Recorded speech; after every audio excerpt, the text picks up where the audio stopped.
Back during the time in history known as the Middle Ages, there was an emphasis in Europe and in those areas, which of course basically were the entirety of Europe, that were dominated by the Catholic Church in terms of the control, the philosophical outlook, the whole way of thinking that shaped people. There was an emphasis on the fact that the only thing that counted, or the thing that was important, was, and this was at least the emphasis for the common people, was that the here and now, the problems, the injustices, the difficulties, all these things were totally irrelevant. The thing that was important was to prepare for life hereafter. This sort of an approach led to a man by the name of Karl Marx, a number of centuries later, referring to religion as the opiate of the people. Now, by that, he meant that religion was used to do for people the same thing that opium did for people, and that was to sort of lull them into this sort of euphoric dreamland that enabled them to escape from the problems here today. And yet, of course, when they woke up out of their opium-induced slumber, the same problems still existed. Maybe it even gotten a little bit worse. And his perspective, as he looked at it, as he looked at the role that religion had played, was that religion was the opiate of the people. And I think certainly as we would look at history and look at the role that religion has played in many societies and cultures, we would have to agree that many of man's religions have simply been used as opiates of the people. They have been used as a means to sort of lull people into a drowsy, escapist, sleep. On the other hand, we live in a society, a world today, where all the emphasis is on right here, right now. And the emphasis is on you got to get it all now. You only live once.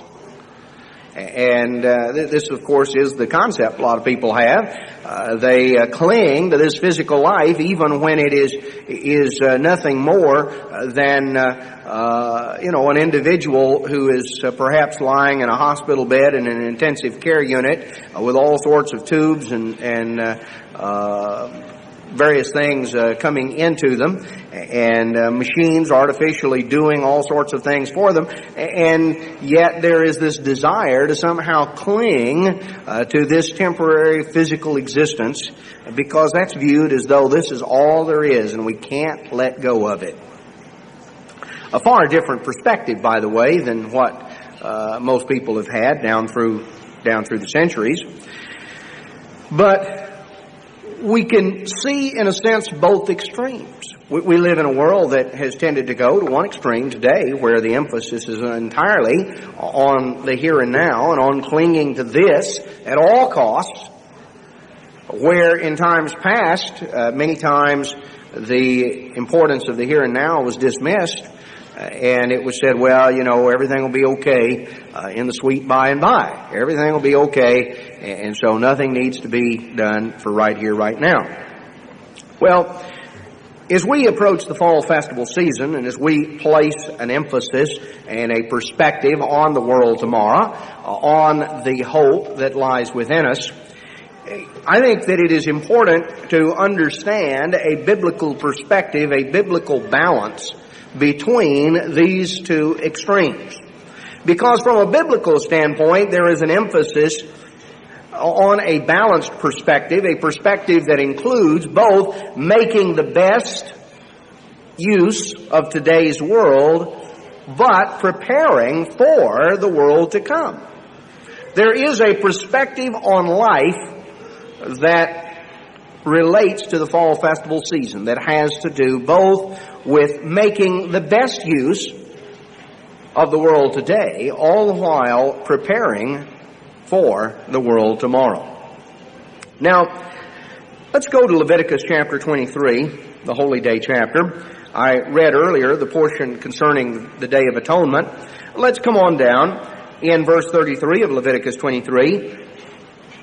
The Eternal spoke unto Moses, saying, Speak unto the children of Israel, saying, The 15th day of the 7th month shall be a feast of tabernacles for 7 days unto the Eternal. On the first day shall be a holy convocation. You shall do no servile work. 7 days you shall offer an offering made by fire unto the Eternal. On the 8th day shall be a holy convocation unto you, and you shall offer an offering made by fire unto the Eternal. It's a solemn assembly, and you shall do no servile work therein. Now, just to briefly comment, if you'll notice, it says that the Feast of Tabernacles is to be observed for 7 days. The Feast of Tabernacles is observed for 7 days, we're told in verse 34. Verse 36 makes reference to an 8th day. Well, whatever the 8th day is, it's obviously not directly a part of the Feast of Tabernacles, because that only lasts for 7 days. And that is that day that is referred to in the book of John as that last day, that great day of the feast. And that is normally the term we use, referring to it as that last great day, because that's the term that Jesus used in the book of John. It is a day whose significance will be more fully explained later at the feast. But it was connected on to the Feast of Tabernacles, but not distinctly a part of it. So, we're told in verse 37, These are the feasts of the Eternal, which you shall proclaim to be holy convocations. And in verse 39, Also in the 15th day of the 7th month, when you shall have gathered in the fruit of the land, that's why it's called the Feast of Ingathering. It celebrated the great gathering in, the great final harvest. You shall keep a feast unto the Eternal 7 days. On the first day shall be a Sabbath, and on the 8th day shall be a Sabbath. And you shall take you on the first day the boughs or the fruit of goodly trees, branches of palm trees and boughs of thick trees and willows of the brook, and you shall rejoice before the Eternal your God 7 days. You shall keep it as a feast unto the Eternal 7 days in the year. It shall be a statute forever in your generations. You shall celebrate it in the 7th month. You shall dwell in booths. And the Hebrew word is Sukkoth, and that is the Hebrew name for this feast, Sukkot. It means literally booths or tabernacles, temporary dwellings. You shall dwell in booths 7 days. All that are Israelites born shall dwell in booths, that your generations may know that I made the children of Israel to dwell in booths when I brought them out of the land of Egypt. I am the Eternal your God. And Moses declared unto the children of Israel the feast of the Eternal.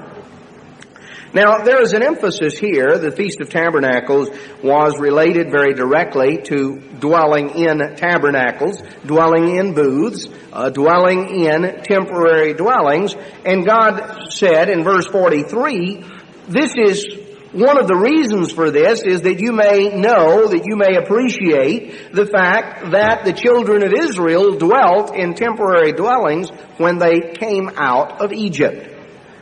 When Israel came out of Egypt, they were heirs. They were heirs of the land to come, or the world to come, the promised land. They were heirs of the promises that God had made unto the fathers, Abraham, Isaac, and Jacob. They came forth out of Egypt expecting to inherit. They came forth as heirs of something yet future. And the focus and the intent of their journey was to bring them from Egypt to the promised land. Their status in between was temporary. Their status in between was temporary. And they lived in temporary dwellings that were removable, dwellings that they either transported with them or else they constructed out of temporary materials there on site. And they lived in a circumstance during their years in the wilderness, they lived in a circumstance that reinforced upon them every single day the temporary nature of their circumstances. Now, that is an important concept that relates to the Feast of Tabernacles. They were not yet possessors. Only after they had crossed the Jordan River and had received inheritance in the land did they finally have rest, and had they become possessors. But even that possession of the physical promised land was not all there was to it, because that is emphasized in the Psalms, and it is emphasized it's emphasized in Psalm 90, and it's emphasized back in Hebrews 3 and 4, that if that inheritance they received, that possession they had received, if that was all there was to it,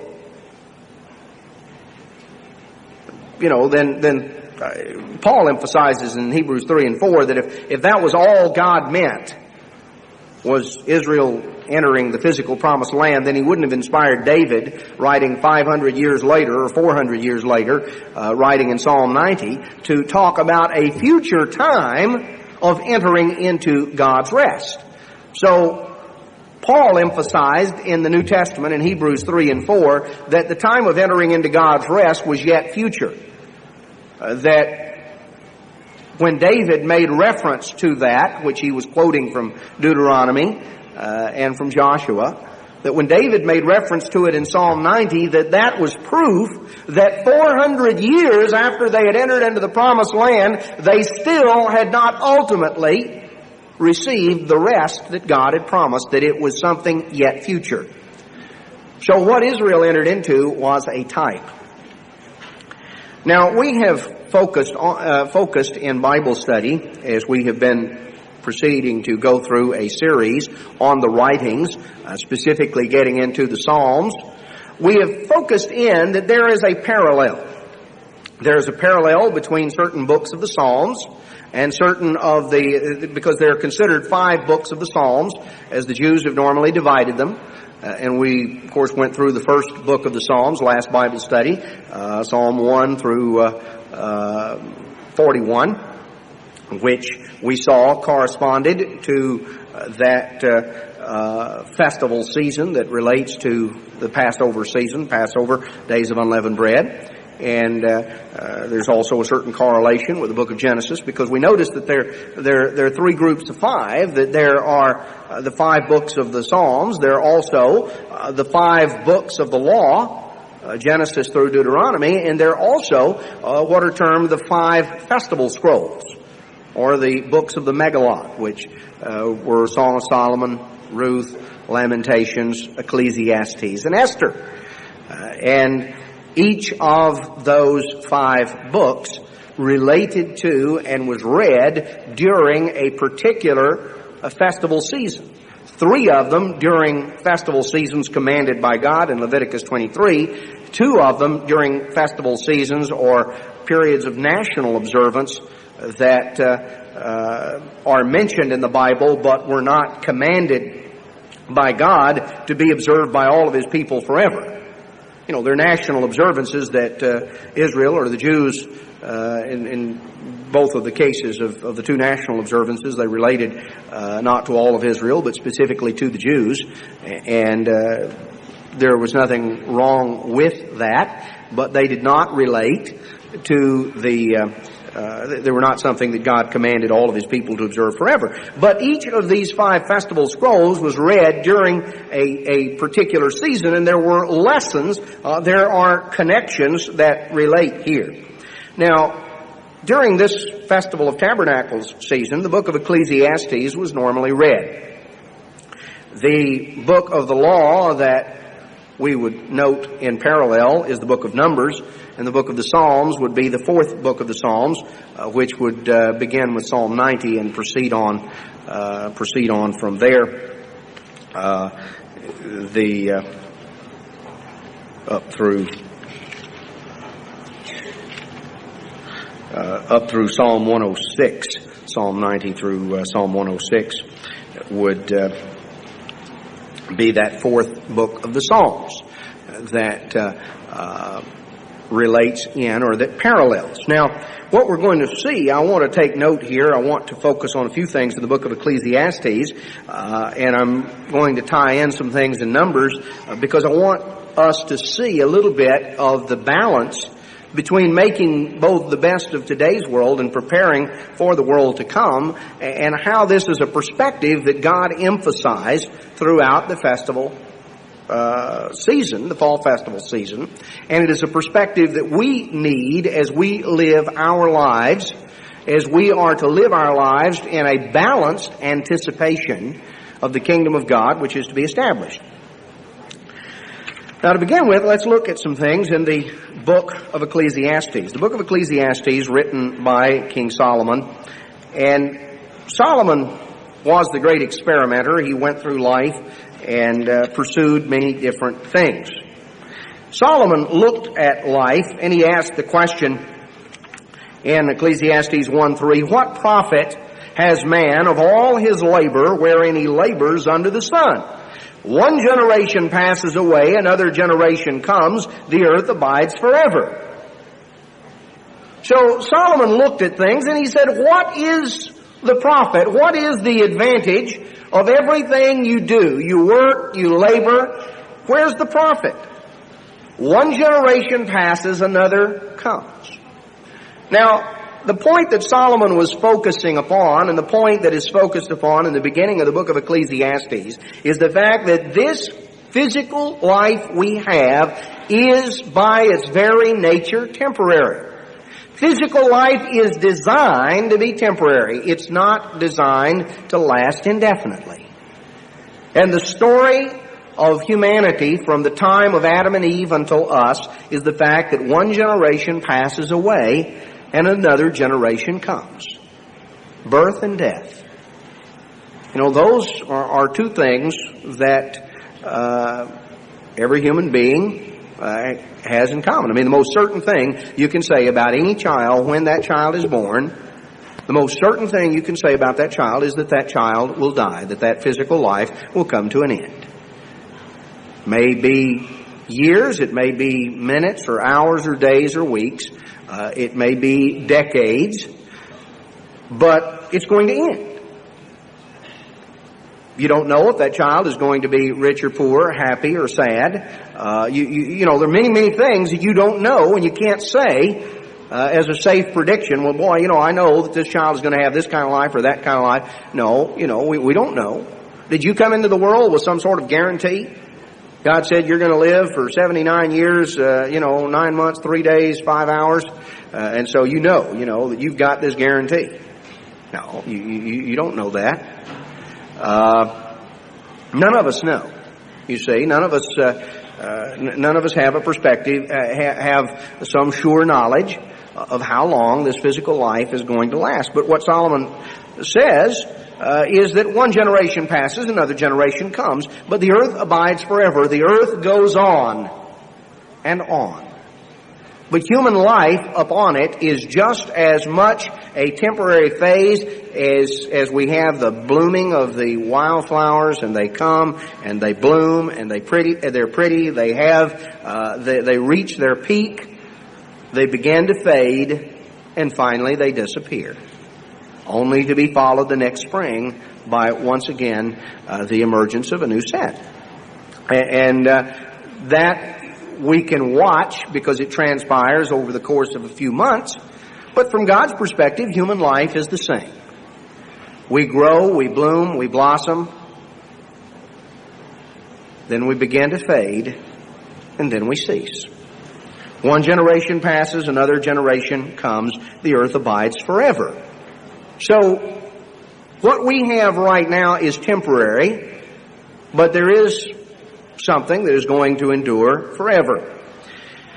Now Solomon approaches that. He says, what's the advantage of working? What profit has man of all his labor wherein he labors?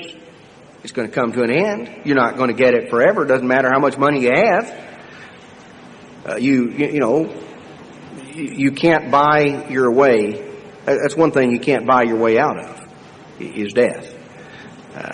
You can buy your way out of a lot of things with a lot of money, but the rich die just like the poor, and their lives come to an end too, and they can't take with them any more than the poor can take with them.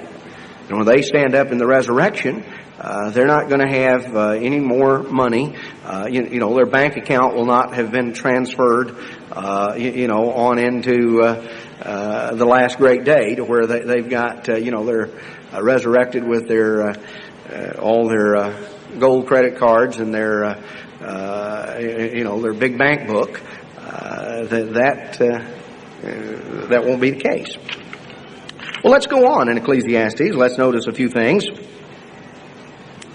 In verse 12 of Ecclesiastes 1, Solomon says that he had been king over Israel in Jerusalem. And in verse 13 he said, I applied my heart to seek and to search out by wisdom concerning all things that are done under heaven. It's a sore task that God has given to the sons of men to be exercised therewith. Well, a lot of problems, a lot of difficulties, a lot of sweat, a lot of effort, a lot of toil. And I tried to figure out what all was going on. And I've seen all the works that are done under the sun, and behold, all is vanity and a striving after wind. So Solomon could see that there was a lot of futility in the efforts that were gone into. He proceeds through various things that he attempted to do, various things that he tried, went into a lot of different things. Finally,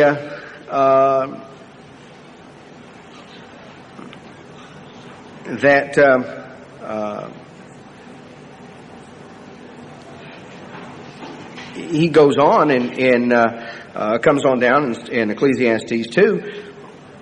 In verse 22 he says, what has man of all his labor and the striving of his heart?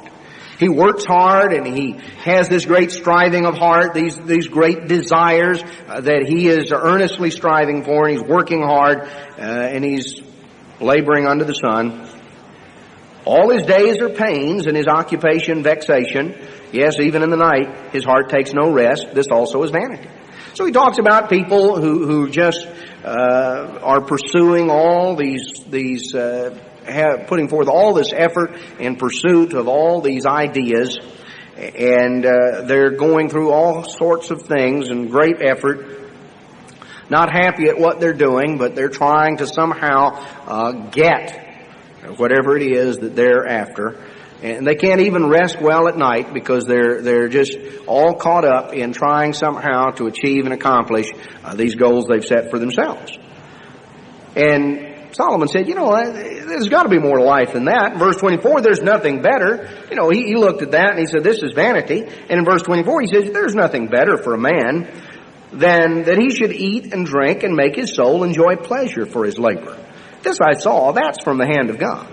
So he said, now, to be doing something you hate and to just be spinning your wheels in pursuit of something that you can never achieve, not even able to get a good night's sleep because you're all worried and all caught up in this rat race. He says, what's better than to be able to eat and drink your physical needs, you're able to supply your physical needs, and you're able to enjoy what you do. Make his soul enjoy pleasure for his labor. You enjoy what you do and you're providing your needs. That's good, he said. So he goes on in chapter 3 and verse 9. He says, what profit is he that works in that he labors? I've seen the task which God has given to the sons of men to be exercised therewith. He has made everything beautiful in its time. Also he has set the world in their heart. Yet so that man cannot find out the work which God has done from the beginning even to the end. I know that there is nothing better for them than to rejoice, to get pleasure so long as they live, but that every man should eat and drink and enjoy pleasure for all his labor. It's the gift of God. So again, he says, where's the profit? I've seen the problems, I've seen the tasks, I've seen the things that God has given to men to be exercised thereby, to go through, to to struggle with, all of the things that we face. Everything has been made beautiful in its time. God has set the world in their hearts, or has endowed man, as the margin renders it. I'm reading from Ecclesiastes. I'm reading from the Jewish translation of the Megillot. They make the comment that God has endowed man with a sense of the future. That's what that word, the word that's translated world here, the Hebrew word olam. It is a word that could even be rendered eternity. God has given man, God has set eternity. He has set a sense of the future, a sense of time, a sense of past, present, and future in our hearts. Man is more than simply a creature of the day. He thinks in terms of time.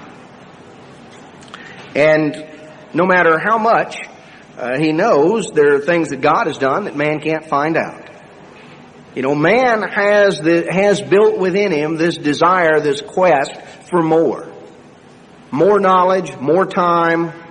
Man is not content just, to live his life just like an animal and to go along. You feed your dog and take care of him, and he's happy and he's contented. Doesn't have any great goals or ambitions or plans. He just sort of goes along, wags his tail, and as long as he's getting plenty to eat and somebody to pat him on the head every now and then, well, he's pretty good shape. Human beings can go along and they can have their physical needs taken care of, but somehow there is a desire for something more, because God has put something in us that reaches beyond the here and now, a desire for more than what we can get. So again, he says, I can see that to eat and drink and to enjoy what you do, to enjoy your work, that's a gift of God. But again, there's more. Continuing on down in chapter 4, in verse 4, he said, again, I considered all labor and all excelling in work, or all skill in work, that it's a man's rivalry with his neighbor. This also is vanity and a striving after wind. The fool folds his hands together and eats his own flesh. In other words, fool doesn't do, he doesn't, is not in rivalry with his neighbor, but he doesn't do anything. He just is lazy and sort of folds his hands, and eventually he'll just consume himself. He'll starve to death. So that's not the answer. But notice what he said. He said, I looked and I saw the labor, to work and to enjoy what you do and to derive pleasure and a sense of accomplishment from what you do is great. But he said, I looked at the labor and the excelling work, and I saw that really the motivating factor there for most people is rivalry with their neighbor. The people who are really working hard, in a lot of cases the reason they're working hard is, from jealousy of one toward another. A man's rivalry with his neighbor. A literal translation from the Hebrew is from jealousy of one toward another. This is one of the great motivating factors of competition. Trying to keep up with the Joneses or to get ahead of the Joneses. People, it's amazing what people do. Run up tremendous debts and just put themselves under great burdens, trying to get ahead, trying to keep up. They look and they see what somebody else has and they just gotta have it. And this sort of thing. So he said, I looked at all the labor and all the effort and the skill and work, and I saw that so much of that is motivated by jealousy and rivalry, people trying to get one up on their neighbor. And this is vanity and a striving after wind. The answer is not to just fold your hands and do nothing. That's not the solution either. He said, better is a handful of quietness than both hands full of labor and striving after wind. In other words, it's better to have some and be able to enjoy it, be able to rest and enjoy what you're doing. It's better to have some and be able to get enjoyment out of it than to have your hands full but never have time to slow down and enjoy it. Being caught up in this rat race of acquisitiveness. So there's a balanced approach. It's not going to one extreme or the other. It's not this acquisitive chase that is futilely chasing what somebody else has. We've got to keep up with them. We've got to keep up with them. They've got it, and so we need it. nor is it just sort of a lazy sit there and fold your hands that's not the answer. But there is a balance. Both hands don't have to be empty, nor do both hands have to be full. There is a handful with quietness. Well, as he goes on a little bit further, he talks a little more on some of these things that talks about a perspective on life that he says in chapter 7 and verse 10, he says, say you not, how was it that the former days were better than these? For it's not out of wisdom that you inquire concerning thus. Wisdom is good with an inheritance, yes, a profit to them that see the sun. Wisdom is a defense, even as money is a defense. But the excellence of knowledge is that wisdom preserves the life of him that has it. So he talks about wisdom, and he says it's unwise here, verse 10, when troubles come upon you, to kind of grow peevish and to imagine that your past life was free of those trials. The earlier years were probably no better than the present, so don't give way to that. It's easy sometimes to sort of view the past through rose-colored glasses and to think, boy, it was so much better back then. Well, at the time we were back then, maybe we were struggling with other problems. The point is that each day has its own set of problems and obstacles. And so instead of sort of bemoaning today, and it's a matter of making the best of it, talks about the value of wisdom. As we come on down a little bit further, though, he begins to tie up the whole thing, and as we come on into Ecclesiastes chapter 10,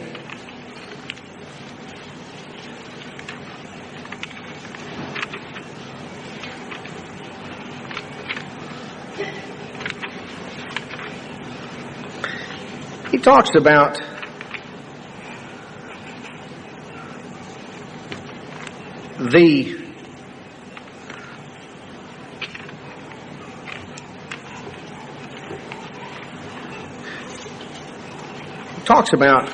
in chapter 10 the more of the role of wisdom and the extent to which wisdom is profitable to direct our lives in Proverbs 10 or in Ecclesiastes 10 and verse 10, and goes on in the fact that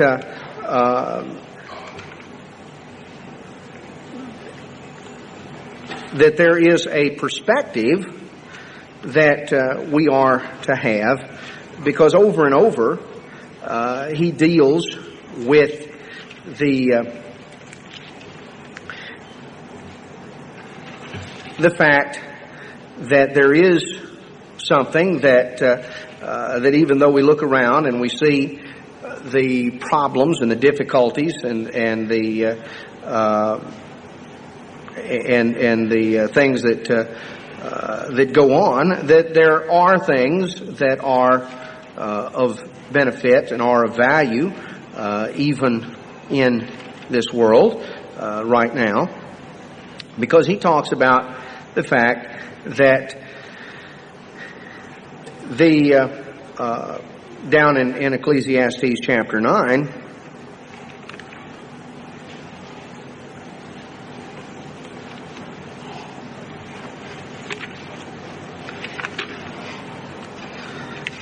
in Ecclesiastes chapter 9, he says in verse 3, there is an evil, this is an evil in all things done under the sun, and there's one event unto all. Yes, also the hearts of the sons of men is full of evil, and madness is in their hearts while they live, and after that they go to the dead.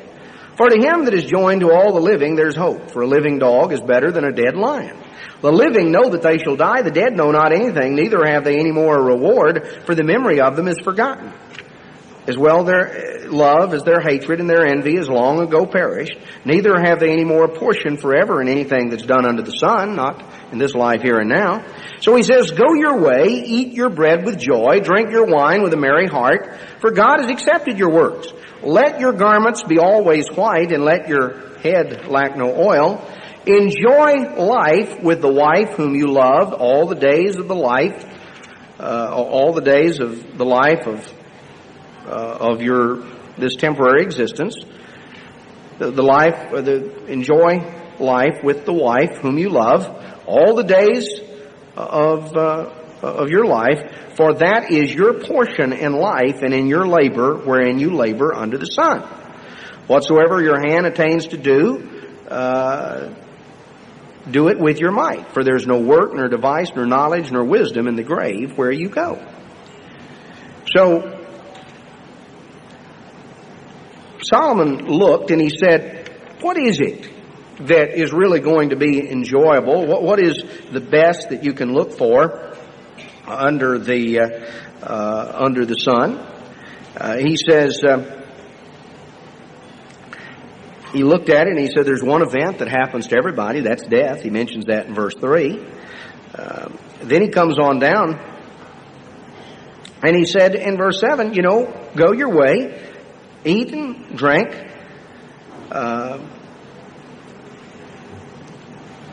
in verse 9, enjoy life with the wife whom you love.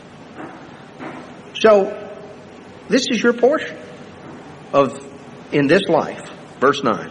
This is your portion in this life and in your labor which you take under the sun. So the best thing, Solomon said, in life is to live in a joyful, loving family, to enjoy life with the mate whom you love.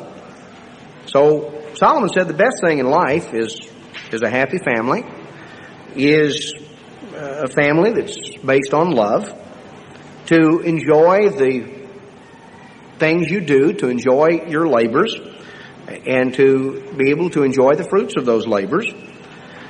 To, when you do something, do it all the way, put your effort into it, realize this is the opportunity you're going to have to do it. Recognizing as we live this physical life, there are things that are of value, but this life is temporary. This is not all, or this is not going to endure and to last forever. So he says on back in Ecclesiastes 11 in verse 9, rejoice, O young man, in your youth, and let your heart cheer you in the days of your youth, and walk in the ways of your heart, and in the sight of your eyes, but know you that for all these things God will bring you into judgment. Therefore remove vexation from your heart and put away evil from your flesh, for childhood and youth are vanity. They're fleeting, they're temporary. So he said, rejoice, young people. You've got a life to look forward to. Walk in the ways of your heart and in the sight of your eyes. In other words, pursue your dreams and your goals. That's great. But understand that ultimately you are going to have to be accountable to God. You will have to give an account to God. So he said, look, rejoice, young people. Enjoy the life you have stretched out ahead of you. Pursue your dreams and your goals, but understand that it's temporary and that there is ultimately an accounting to God. Therefore, put away vexation, put away evil from your flesh. Don't do things that are going to harm you. So he gives a perspective here, as we see, that relates to this physical life to make the best of the world today. Don't jump into the rat race of acquisitiveness and just a competitive, jealousy-motivated, envy-motivated sort of world. Don't jump into that and to get caught up in the pursuit of the materialistic culture that so pervades the world today, because it's temporary. And you can spend your whole life striving after wind, and it's going to end. Realize this life is temporary. It was designed by the Creator to be temporary. One generation comes, another passes away, the earth abides forever. That's always been the way it is. That's the natural order of things. There is a perspective that we're to have of recognizing the temporary nature. And so why waste that limited amount of time in the all-out pursuit of acquiring, where you spend all your time trying to get one up on your neighbor and jealous and envious of what somebody else has and always struggling to get one up on somebody else, and you never really enjoy what you have. He says, look, the best thing under the sun is to enjoy your family, enjoy your job, and enjoy the things that you have. Enjoy a handful with quietness rather than spend all your time struggling for two handfuls and never be able to enjoy either one. So there is a perspective on life that Solomon gives that is based upon the temporary nature of this life. And he concludes by saying, yes, young people, enjoy life. You're young. Life stretches out ahead of you, this temporary existence. Sure, enjoy it. Pursue your goals and your dreams. But understand that it's temporary and that you have an accountability to God. So remember your Creator in the days of your youth.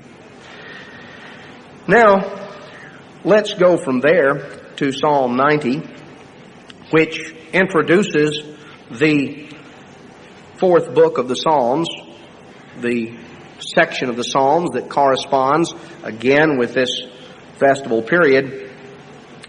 And notice in Psalm 90 that we're told,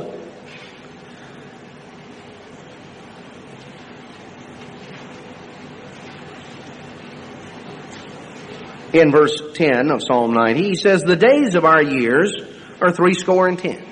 The days of our years are 70. And if by reason of strength they be 80, yet is their strength labor and sorrow, for it's soon cut off and we fly away. Verse 12, so teach us to number our days, that we may apply our hearts unto wisdom. Psalm 90 starts off by setting the stage of the fact that this present life is temporary. Basically, the average is 70 years. Some, a little hardier stock, a little hardier constitution, they may live to be 80, but it's still going to come to an end. It's not going to go on very far past that.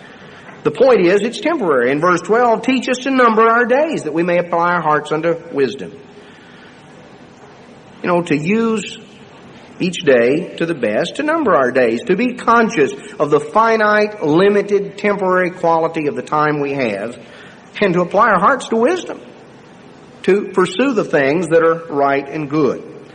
Now, this is an important part, to apply our hearts unto wisdom. Now let's go back to Romans chapter 1.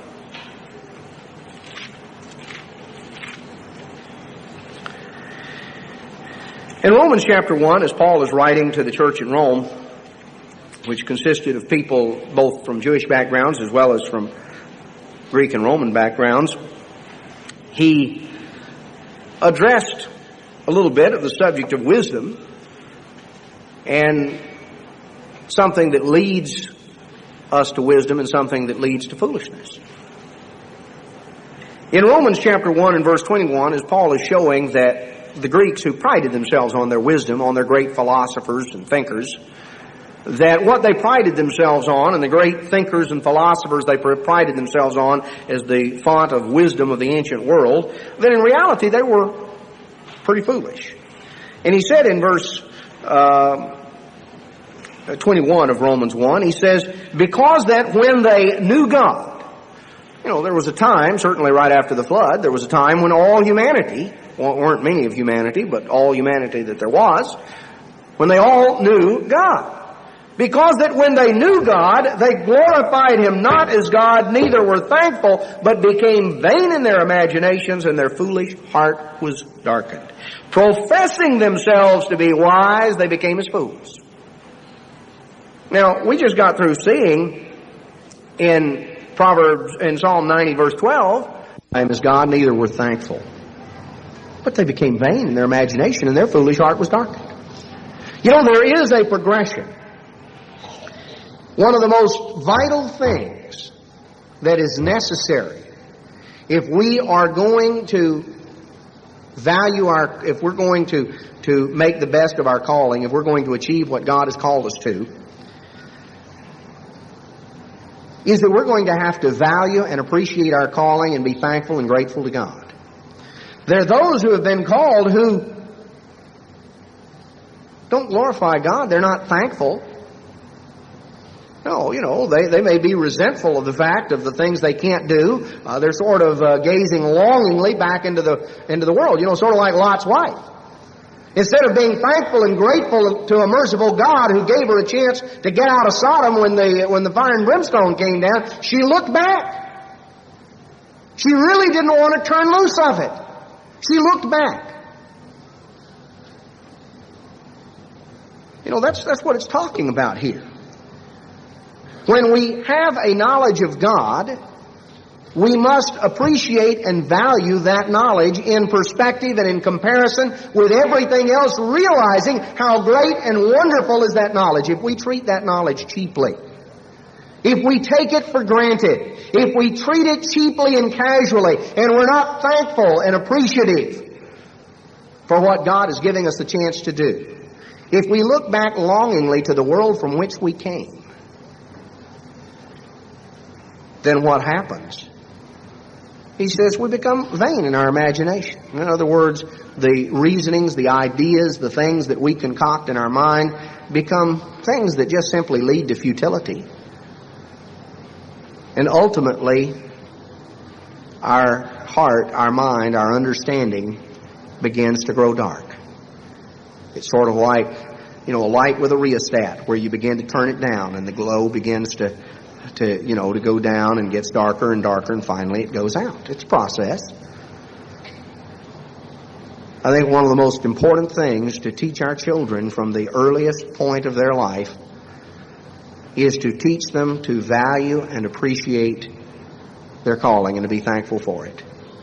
I think that's probably the determining factor more than any one other thing as to those who will stick with and those who stick with God's church and those who don't, those who value and appreciate their calling, who are appreciative and thankful. You see, Esau did not value his birthright. Because he didn't value it, he threw it away, gave it away. Sold it for a bowl of soup, if you can imagine that. Now let's look back to the book of Numbers, because we see here a little bit of how you pursue wisdom as contrasted with how you pursue foolishness. Now let's look back to the book of Numbers. You know, I made the comment of Ecclesiastes, of the fourth book of the Psalms, and of the book of Numbers, being the fourth book of the Torah, the law. Leviticus 23 said that one of the reasons we live in temporary dwellings during the Feast of Tabernacles is it reminds us, it harkens back to Israel living in temporary dwellings during the years in the wilderness. Numbers is the story of when Israel dwelt in temporary dwellings. Numbers is the story of the years between Israel leaving Egypt and getting to the Promised Land. It is the story of what happened to a people who were heirs and not yet possessors. And you see, that's our status. We are heirs of the world to come. We have not yet entered into God's rest. Now, Israel came up within sight of the Promised Land, but we have the story in Numbers 13 that a report came back that there were giants in the land. There were problems, there were obstacles, there were difficulties to overcome.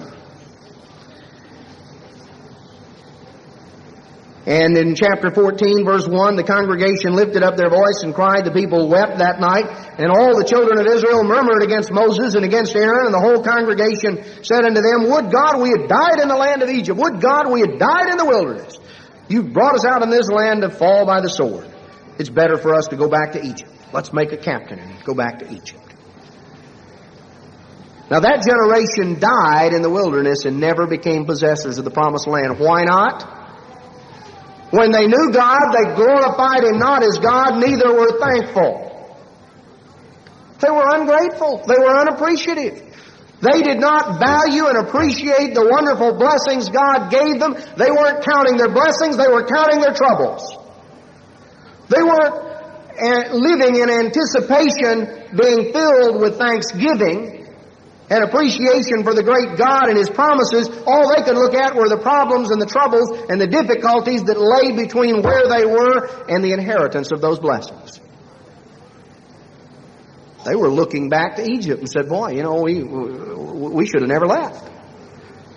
If I'd known there were problems between Egypt and the promised land, I would have never left, because I don't value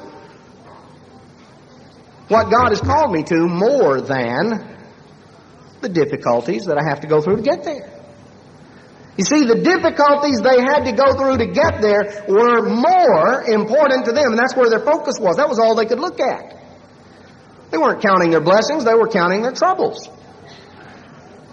And it gave them a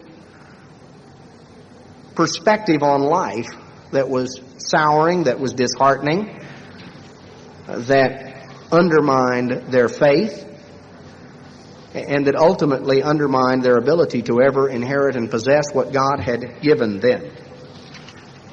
Well, you could go on through the story. We might just notice another example further on in the book of Numbers.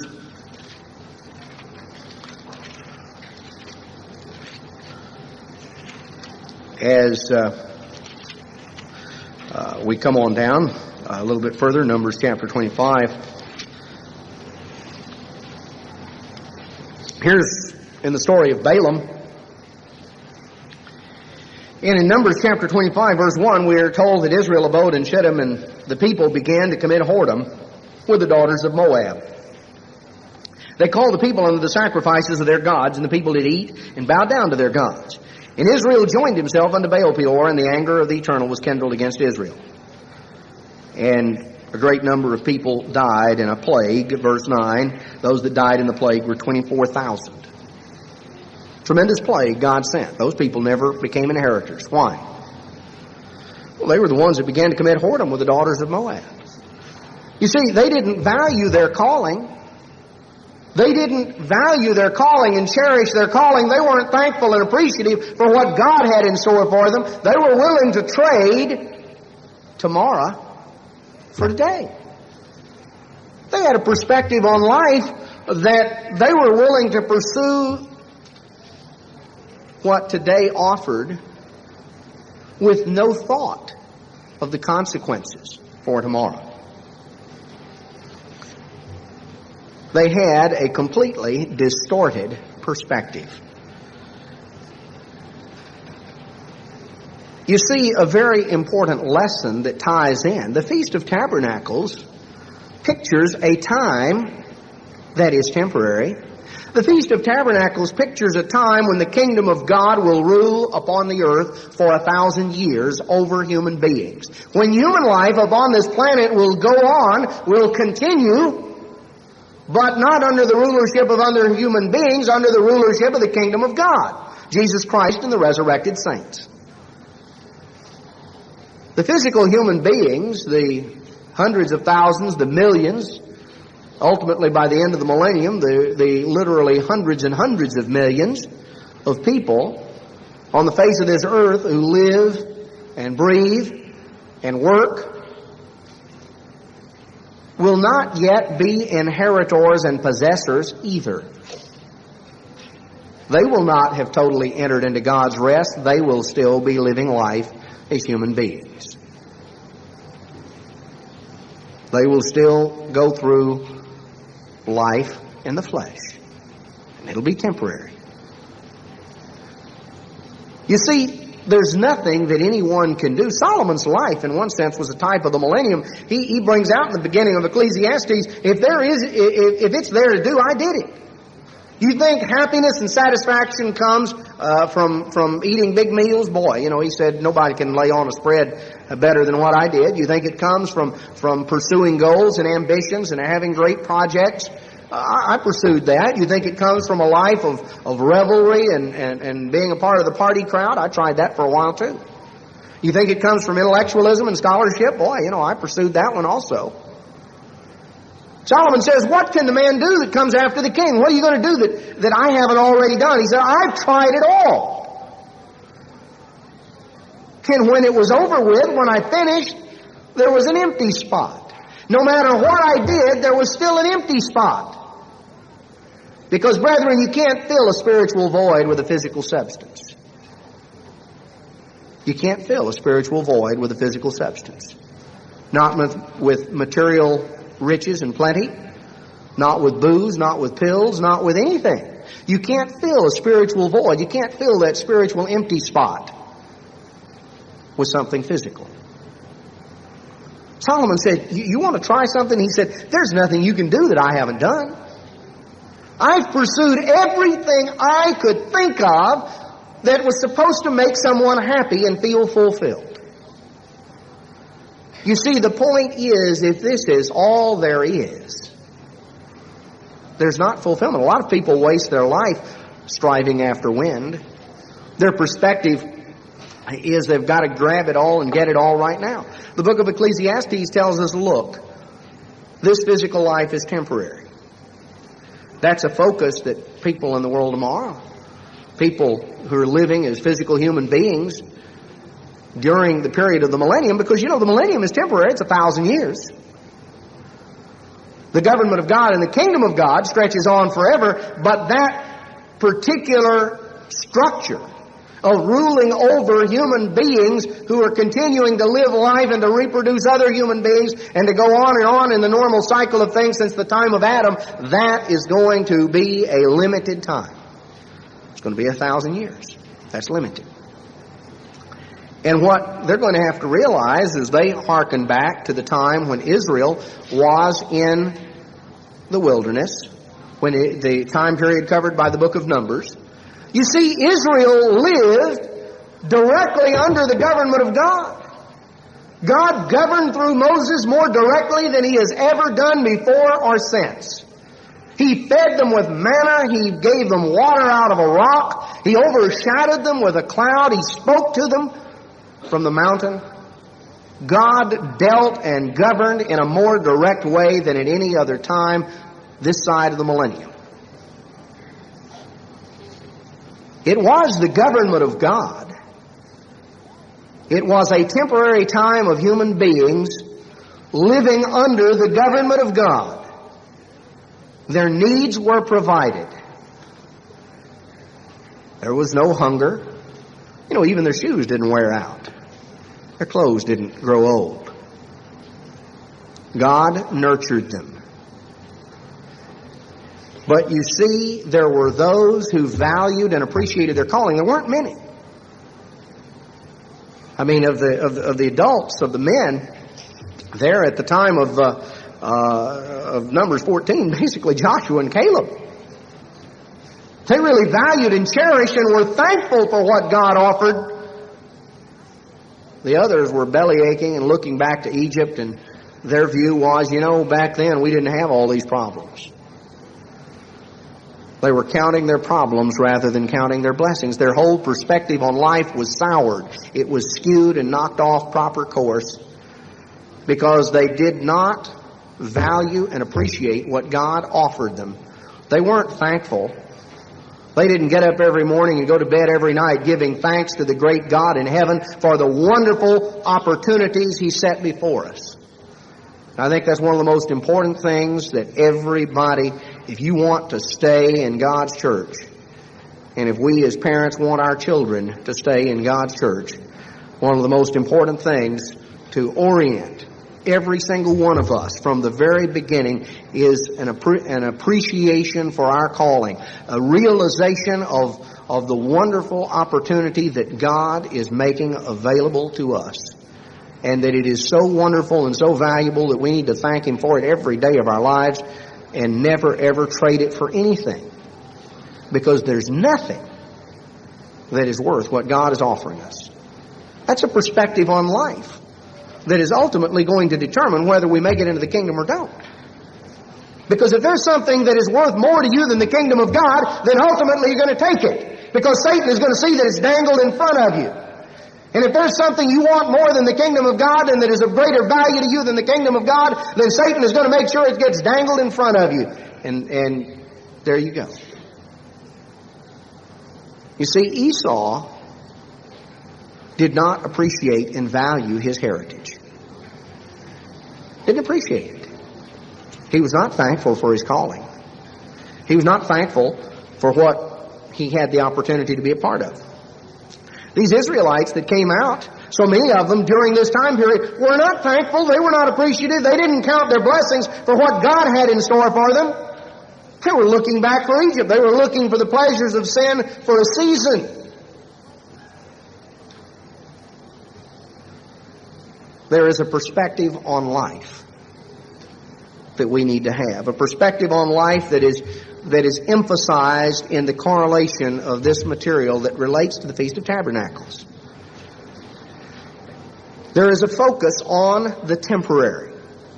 There is a focus on the fact that we are heirs, not yet possessors. Physical human beings in the world tomorrow will be heirs, not yet possessors. The Israelites in the wilderness were heirs, not yet possessors. The perspective as to how you live your life as an heir. Solomon said in Ecclesiastes, the perspective, make the best of what you have. Realize first and foremost that it's temporary. One generation comes, another generation passes away. The earth abides forever. We're part of a cycle of life. That's natural. That's normal. And it's, just as surely as one generation comes into the world, another generation is going to pass. That's natural. That's normal. And there is a perspective on life and death that Solomon gives in the book of Ecclesiastes that sees it in the overall perspective of the plan of God. What we have right now is a temporary physical existence. He says, make the best of it. How do you do that? Not by being caught up in envy and jealousy and just in this constant rat race trying to get one up on our neighbor. You can spend your whole life and never be able to enjoy the time that we have. He says, enjoy it, rejoice. Young people, rejoice in your youth. Enjoy that vitality and pursue those dreams and those goals. But get it in balance. Realize there's nothing better than a happy marriage and a happy family. To spend your life of your working life doing something that you enjoy doing, that'll provide your needs. Get a perspective. Work hard, yes. Whatever your hand finds to do, do it with your might. But do it in balance. A handful with quietness is the balance that is brought. Pursue and work hard to provide for yourself, to provide enough. But don't waste your efforts in a constant rat race that never enables you to enjoy the things that you have. Because your physical life is temporary. So work hard, love your family, build a happy family, enjoy the things that you do, make the best use of it, but understand that it's temporary and that ultimately what we have done and what we do will be brought into judgment, that God will hold us accountable. So therefore, we ask God to help us number our days, to have a perspective that we need to make every day count because our time is finite, that we're to pursue wisdom. And real wisdom, the beginning of wisdom is the fear of the Lord. Standing in awe of God, being impressed with God, valuing and cherishing God's calling and being thankful for it. That's the way to pursue toward a wise and a balanced life. A lack of valuing, a lack of thankful and appreciative attitudes toward what God has given us, but rather attitudes of resentment and envy and frustration. Those attitudes are the things that will ultimately darken our understanding and take us away from what God has. We find it illustrated in the book of Numbers. No, brethren, as we approach the fall festival season and as we focus in on the hope that lies before us, we need to deeply value and appreciate and cherish what God offers. Make the best use of today's world. Live life realizing there are going to be ups and downs. This physical life is temporary. Make the best use of it. Pursue the things that are of greatest value. Do so in a balanced perspective, never losing sight of what God offers to us that stretches so far beyond whatever it is that there is here and now. Because, people who spend all their effort and their energy in pursuit of just striving after wind. You ever try to hold on to wind? That's what it's like to try and hold on to the things that a lot of people pursue, because they're not going to be able to hold on to it. Try to pursue happiness, and their effort is a distorted effort on the basis of right here, right now. There is a balance. Making the best use of the world today in the process of preparing for the world to come. A time when, as we're told in Psalm 16 and verse 10, our soul will not be left in the grave. God's not going to leave our soul in the grave. He's not going to leave us dead and buried. Rather, in verse 11, you will show me the path of life. In your presence is fullness of joy. At your right hand are pleasures forevermore. There is fullness of joy and pleasures forevermore that stretch on out into eternity. We're not yet the possessors of that. We're the heirs. Make the best use of today, but never ever lose sight of tomorrow, and never ever trade it for a poor substitute. Because what God offers us is so far greater than anything that you and I could even begin to imagine, that there is nothing to be compared to it.